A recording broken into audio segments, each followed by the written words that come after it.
My name is Maria, and for decades I'd poured every ounce of myself into my family.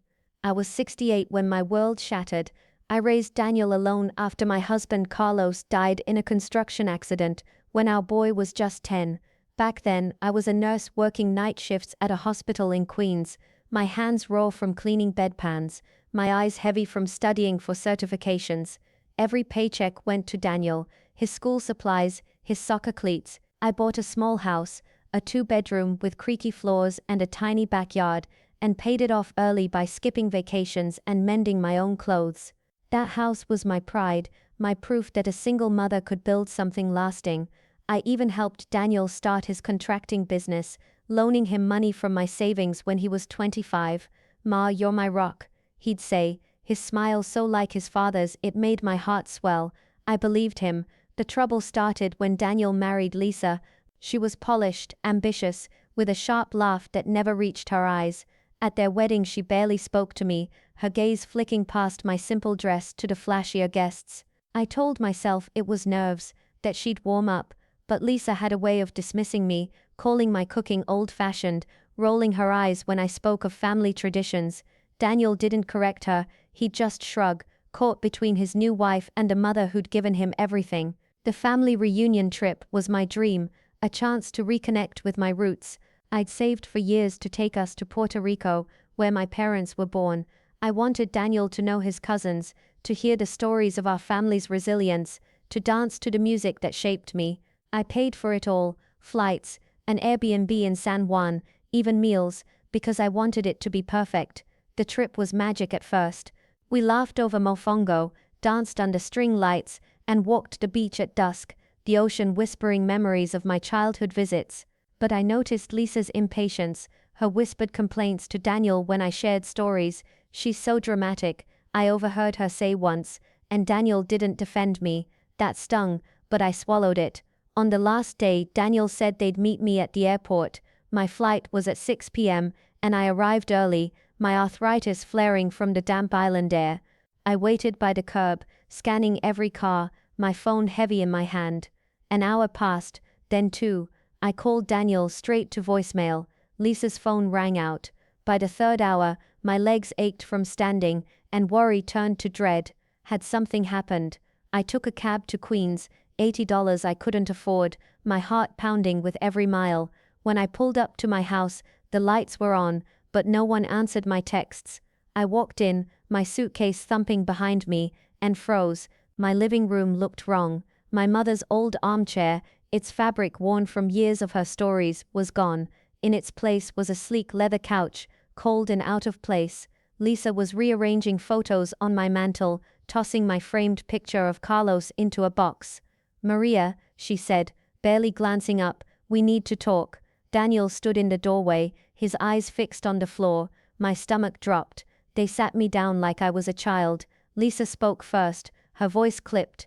"This house is too big for you now. We need it for the business office space, storage." Daniel mumbled, "You lost your job, Ma. You can't afford to stay." I'd been let go from my part-time gig at the community center a month earlier, a budget cut I hadn't seen coming. They'd used it as a weapon. Lisa suggested a nice senior apartment, handing me a brochure like it was a done deal. "It's better for everyone," she said. Daniel nodded, still avoiding my eyes. The heartbreak was a physical thing, a weight crushing my ribs. This was my home, paid for with my sacrifices. I'd raised Daniel here, bandaged his scraped knees, celebrated his graduations, and now my own son was pushing me out, letting his wife call the shots. I looked at him, waiting for the boy I'd raised to stand up to say something, anything. He didn't. "You have a week to pack," Lisa said, and they left me sitting there, surrounded by the ghosts of my life. I didn't cry, not then. The tears would come later, in the dark of a cheap motel room I rented that night. But beneath the pain, something else stirred. A spark of defiance, sharp and unyielding. I'd given Daniel everything, but I wasn't empty yet. I was Maria, the woman who'd survived loss, who'd built a home from nothing. They thought they could erase me, but they'd underestimated me. I wasn't just a mother betrayed, I was a woman ready to fight. The motel room smelled of stale coffee and bleach, a far cry from the warm scent of my kitchen back home. I'd never imagined myself here, my life packed into 2 suitcases, my heart bruised by my own son's betrayal. Daniel and Lisa had thrown me out of my house, the one I'd paid for with decades of sacrifice, all because I'd lost my part-time job, and they saw me as a burden.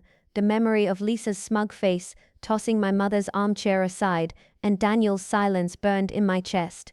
But as I sat on the lumpy mattress, staring at the peeling wallpaper, something shifted. I wasn't done, not yet. The heartbreak was real, but so was the fire kindling inside me, a defiance that whispered I could still take back my life. I had 1 week before they expected me to vanish into some sterile senior apartment. I used it to think, not just feel. My first step was practical. I needed a place to live. My savings were thin, drained from funding that Puerto Rico trip where Daniel left me stranded at the airport.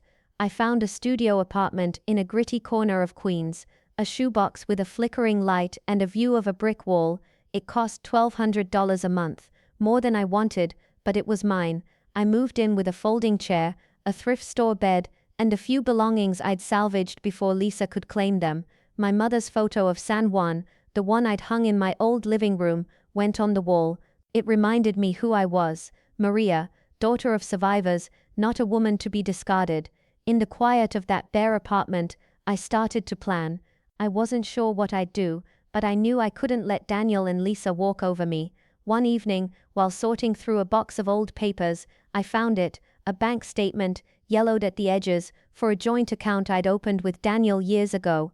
I'd loaned him $30,000 to start his contracting business, and we'd kept the account for shared expenses. I'd forgotten about it, buried under years of trust. The balance was $42,000, his working capital for payroll, supplies, everything. My name was still on it. I still had control. My hands trembled as I held the paper. This wasn't just money, it was power, a way to make them feel the weight of their disrespect. I didn't act right away. Rage might have pushed me to freeze the account that night, but I'd learned patience raising Daniel alone. I needed to be smart, not reckless. The next morning, I took a bus to the local senior center, a place I'd avoided since losing my job there. The familiar smell of linoleum and coffee greeted me, and so did Clara, a retired lawyer with silver hair and a voice like a whip. I'd known her from my community center days, and over lukewarm tea, I spilled everything: Daniel's betrayal, Lisa's cold ambition, the airport, the house. Clara listened, her eyes narrowing. "Maria," she said, tapping her mug, "you're not powerless. That house is in your name, that account is yours too. You've got options." Clara's words were a lifeline. She explained my legal rights. The house was mine, deed and all, and Daniel's claim was flimsy unless he could prove I'd gifted it to him, which I hadn't. A court fight was possible, but costly, and I wanted something cleaner, something that would hit them where it hurt, like they'd hurt me. The joint account was the key. Daniel's business relied on it, and I could freeze it with a single call. The thought sent a thrill through me, sharp and dangerous, like the first time I stood up to a bully in grade school. But I needed to protect myself first. Clara connected me with a financial advisor, a kind woman named Priya, who worked pro bono for seniors. Priya helped me open a new bank account, one Daniel couldn't touch. I redirected my small pension checks there, cutting any financial ties he might exploit. Priya also warned me to document everything: texts, emails, even Lisa's brochure for that senior apartment. "Evidence," she said, "is your shield." I felt like I was waking up, seeing my situation not as a victim, but as a strategist. I started watching Daniel and Lisa from a distance. I'd walk past my old house, staying out of sight, noting their new SUV in the driveway, the flashy sign for D&L contracting out front. They were spending big, banking on that joint account to keep their business afloat. They hadn't saved a dime, I could tell. If I froze it, their world would grind to a halt, payroll missed, suppliers unpaid. The idea wasn't just revenge, it was justice. They'd disrespected me, taken my home, assumed I'd fade away. They needed to learn I wasn't invisible. To keep my spirits up, I threw myself into the senior center. I started volunteering, teaching a cooking class on Puerto Rican recipes, arroz con gandules, tostones, the dishes my mother taught me. The women there, many my age, shared their own stories, sons who forgot them, daughters-in-law who sidelined them. Their resilience fed mine. One woman, Rosa, told me how she'd cut off her ungrateful nephew after he tried to scam her. You don't owe them your soul, Maria, she said, squeezing my hand. I nodded, feeling a sisterhood I hadn't expected. By the end of that first month, I wasn't just surviving, I was plotting. The joint account was my ace, but I'd play it carefully. Daniel and Lisa thought they'd won, that I was a tired old woman with no fight left. They were wrong. I was Maria, and I was just getting started. The fluorescent lights of my studio apartment buzzed faintly as I sat at my wobbly kitchen table, the bank's number scrawled on a scrap of paper. It had been 6 months since Daniel and Lisa threw me out of my house, 6 months since I stood abandoned at the airport, my heart cracking under the weight of their betrayal. I'd rebuilt enough to know I wasn't broken, and now, with the joint account statement in my hand, $42,000 tied to my name and Daniel's, I held the power to make them feel the sting of their disrespect. My finger hovered over the phone. This was it, the moment to strike. My heart pounded, not with fear, but with a fierce clarity. They'd taken my home, my dignity, but they wouldn't take my fight. I dialed the bank. The clerk's voice was brisk, professional. "Are you sure you want to freeze the account, Miss Rivera?" she asked. I pictured Daniel's face, his silence as Lisa dismissed me, and my voice didn't waver. "Never been surer," I said. She walked me through it, confirming my identity, setting a hold that only I could lift. By the time I hung up, my hands were steady, my defiance a living thing. Daniel's business would feel this within hours. No payroll, no supplies, no cushion. I'd just thrown a wrench into their perfect plan. By noon my phone lit up with Daniel's name. I let it ring twice before answering. "Ma, what did you do?" His voice was frantic, almost shrill. "The account's locked. I can't pay my guys." I leaned back in my chair, letting his panic fill the silence. "We need to talk, Daniel," I said, calm as a still morning. "In person, Dino's Diner, tomorrow, 3 p.m. He stammered, but I cut him off. "Bring Lisa." I hung up, my pulse racing with a mix of triumph and nerves. This wasn't just about money, it was about respect, about making them see me. The next day, I arrived at Dino's early, choosing a booth by the window where I could watch them approach. My arthritis ached in the damp spring air, but I sat tall, my mother's silver cross necklace resting against my chest, a reminder of her strength. Daniel and Lisa walked in looking like they'd barely slept. Daniel's hair was uncombed, his usual confidence gone.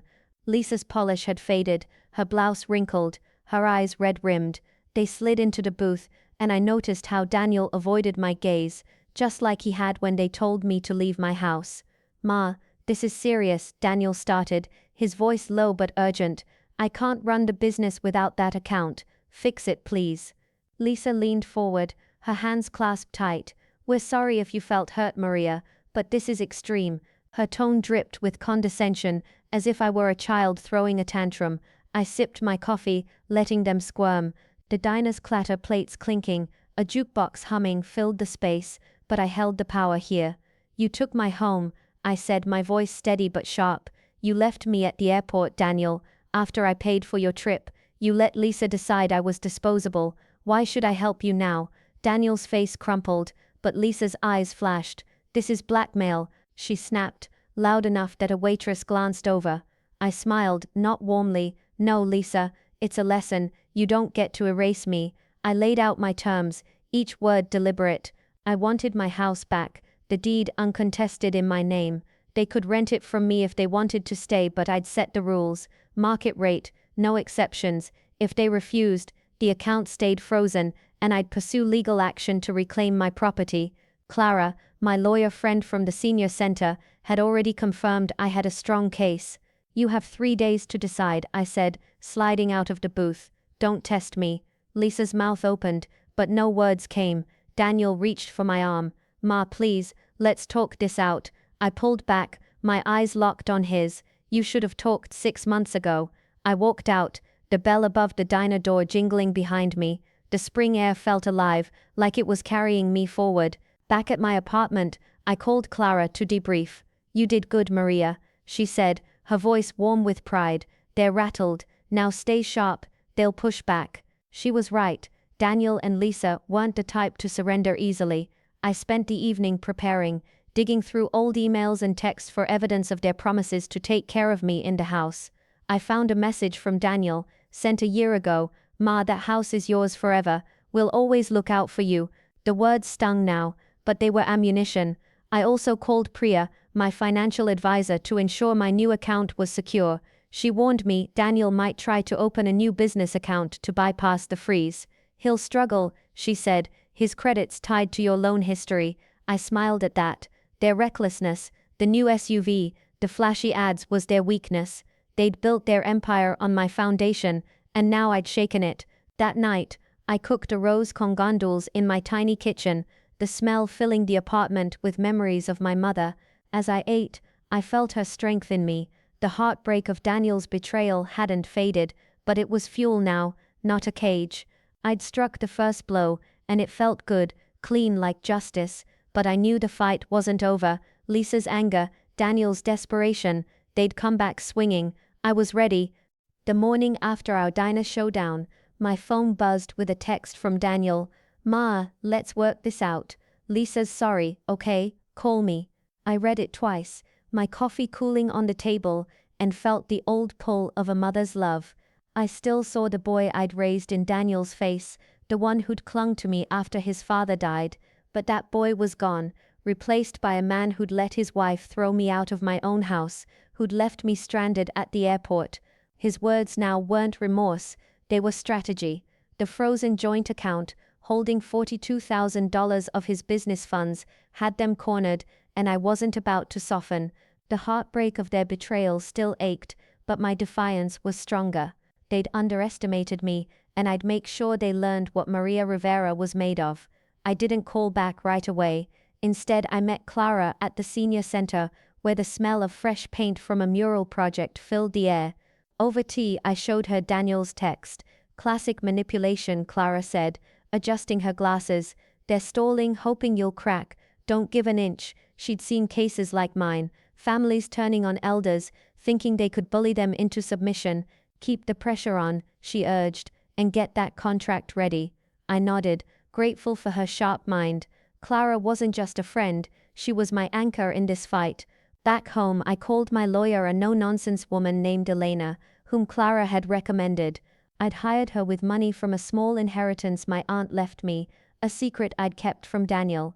Elena drafted a contract. The house would revert fully to my name, with no claims from Daniel or Lisa. If they wanted to stay, they'd lease it at market rate, $2,500 a month, fair for queens. If they refused, the account stayed frozen, and I'd file a lawsuit to evict them. "It's airtight," Elena said over the phone, "but they'll try to wiggle out. Be ready." I sent the contract to Daniel with a deadline, sign by Friday, 3 days away. That afternoon I got a call from Priya, my financial advisor. She'd checked on Daniel's business. "He tried to open a new account at another bank," she said, "but his credit's too shaky without your history as a co-signer. They're stuck." I smiled, stirring rice in my tiny kitchen. Their flashy spending, new cars, glossy ads had left them vulnerable. The frozen account was their lifeline, and I held the key. It wasn't just about money, it was about forcing them to see me, to respect the woman they'd tried to erase. Daniel called again that evening, his voice softer, almost pleading. "Ma, let's meet again. Lisa wants to make this right." I agreed, but on my terms. My apartment, tomorrow night. I wanted them on my turf, where I wasn't a guest in someone else's space. When they arrived, Daniel looked worn, his shoulders slumped. Lisa, though, was all charm, her hair smoothed, her smile practiced. "Maria," she said, sitting on my folding chair, "we've been unfair. Let's share the house. You stay in the guest room, we'll handle the bills." Her voice was honey, but her eyes were calculating. It was a trap, a way to keep control while dangling a half measure. I let her talk, my hands folded in my lap. When she finished, I leaned forward. "Lisa, you don't get to rewrite this. You took my home, disrespected me, and now you're scared because I'm not invisible anymore. Sign the contract, or the account stays frozen, and I'll see you in court."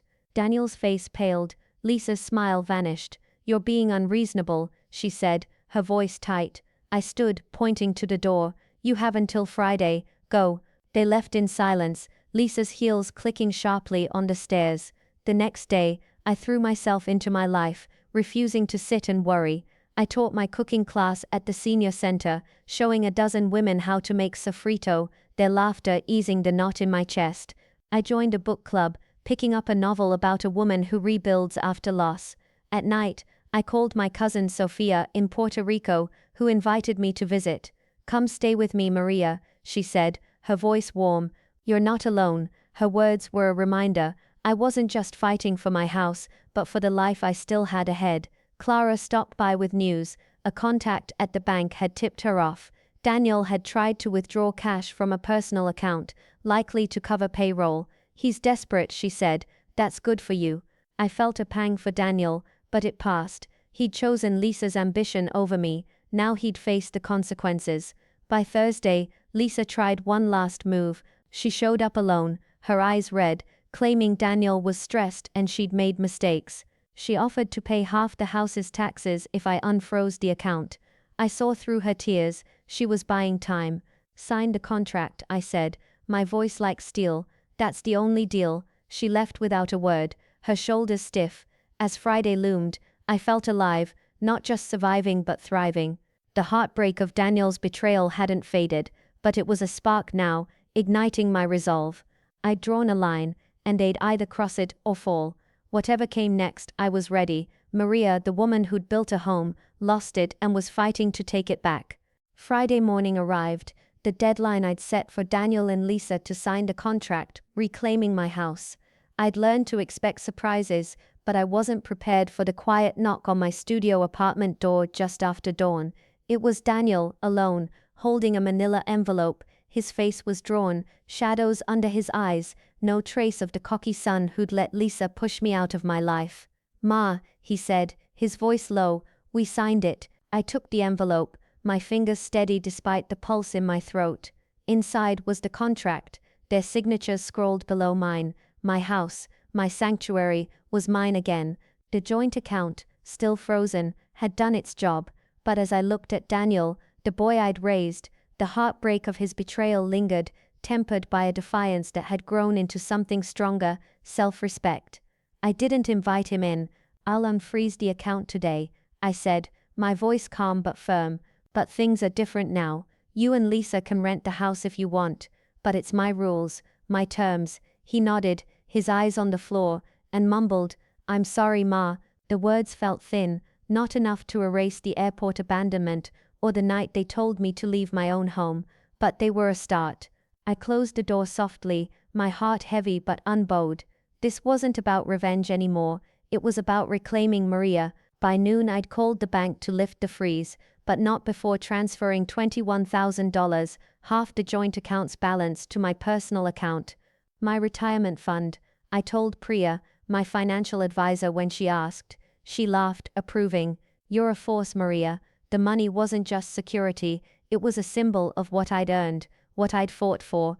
Elena, my lawyer, filed the contract with the county, ensuring the house was legally mine again. Daniel and Lisa had 3 days to move out or sign a lease at $2,500 a month. I wasn't bluffing, they chose to move. By the next week I stood in my queen's house, the creaky floors familiar under my feet. Lisa's leather couch was gone, replaced by my mother's old armchair, which I'd rescued from a storage unit they'd dumped it in. I repainted the walls a soft yellow, the color of my childhood home in Puerto Rico, and hung my mother's San Juan photo above the mantel. The air smelled of fresh paint and possibility. I walked through every room, touching the walls I'd paid for with years of double shifts, my arthritis a dull ache I ignored. This was my home, and no one would take it again. Daniel and Lisa rented a smaller place across town, their business limping along. Priya told me they'd scaled back, no more flashy ads or new cars. I didn't gloat, but I felt a quiet satisfaction. They'd learned what happens when you disrespect someone who gave you everything. Daniel called sometimes, short conversations about mundane things, weather, his work. I listened, but I didn't bend. Lisa kept her distance, which suited me fine. She'd shown her colors, and I wasn't here to fix her. I wasn't just reclaiming my house, I was reclaiming myself. At the senior center my cooking classes grew, drawing women who saw their own struggles in mine. Rosa, My friend from the center called me the warrior after I shared my story over coffee. You showed them, Maria, she said, her eyes bright. I joined a gardening club, planting herbs in the community plot, my hands in the earth feeling like a prayer. I booked a trip to Puerto Rico to visit my cousin Sophia, promising myself I'd dance under the stars again. No one left waiting at the airport. The heartbreak of Daniel's betrayal never fully faded. He was my son, and love doesn't vanish, even when it's bruised. But our relationship was on my terms now. When he visited, I set boundaries. No talk of money, no Lisa unless she could respect me. He nodded, and I saw a flicker of the boy I'd raised, but I didn't let it sway me. I'd spent too long putting him first, forgetting myself. Not anymore. One evening, as I sat in my armchair, a cup of tea warming my hands, I thought about the women at the senior center, the ones who'd shared their stories of being sidelined, dismissed. I wasn't just fighting for me, I was fighting for them, for every woman who'd been told she was too old, too weak to matter. I'd lost my home, my trust in my son, but I'd found something fiercer, the strength to stand tall. At 69, I was traveling, laughing, teaching, living. My house was mine, my life was mine, and no one could take that away. If Daniel or Lisa ever tried to cross me again, they'd find out exactly who I was, not just a mother, not just a widow, but Maria, survivor, fighter, a woman who turned betrayal into triumph. I looked at my mother's photo, her smile steady and proud, and whispered, "We did it, Mama." The room felt full, not of ghosts, but of me, whole, unbroken, and free.